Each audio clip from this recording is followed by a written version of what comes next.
আয়াত ৪২।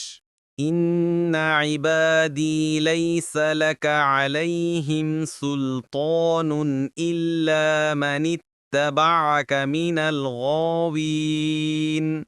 অনুবাদ: বিভ্রান্তদের মধ্যে যে তোমার অনুসরণ করবে, সে ছাড়া আমার বান্দাদের উপর তোমার কোনোই ক্ষমতা থাকবে না। তাফসীর: এ আয়াত থেকে জানা যায় যে আল্লাহ তাআলার মনোনীত বান্দাদের উপর শয়তানি কারসাজির প্রভাব পড়ে না। কিন্তু বর্ণিত আদমের কাহিনীতে এ কথা উল্লেখ করা হয়েছে যে আদম ও হাওয়ার উপর শয়তানের চক্রান্ত সফল হয়েছে। এমনিভাবে সাহাবায়ে কিরাম সম্পর্কে কুরআন বলে, এই আয়াত থেকে জানা যায় যে সাহাবায়ে কিরামের উপরও শয়তানের ধোঁকা এক্ষেত্রে কার্যকর হয়েছে। তাই আলোচ্য আয়াতে আল্লাহর বিশেষ বান্দাদের উপর শয়তানের আধিপত্য বিস্তৃত না হওয়ার অর্থ এই যে তাদের মন মস্তিষ্ক ও জ্ঞান বুদ্ধির উপর শয়তানের এমন আধিপত্য বিস্তৃত হয় না যে তারা তাদের নিজ ভ্রান্তি কোনো সময়ই বুঝতে পারেন না, ফলে তওবা করার শক্তি হয় না, কিংবা কোনো ক্ষমার অযোগ্য গুনাহ করে ফেলেন। উল্লেখিত ঘটনাবলী এ তথ্যের পরিপন্থী নয়, কারণ আদম ও হাওয়া তওবা করেছিলেন এবং তা মাফ করা হয়েছিল। দেখুন ফাথুল কাদির।